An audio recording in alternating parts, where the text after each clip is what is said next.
This is for 2 pizzas. Start with 320 grams of flour. Then add half teaspoon of dry yeast. Mix the flour, then add 230 grams of water.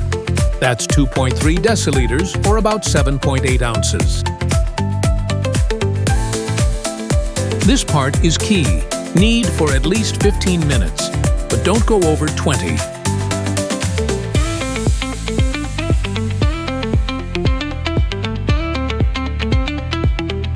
Now it's time for the salt. Add 9 grams, or about 1/3 of an ounce.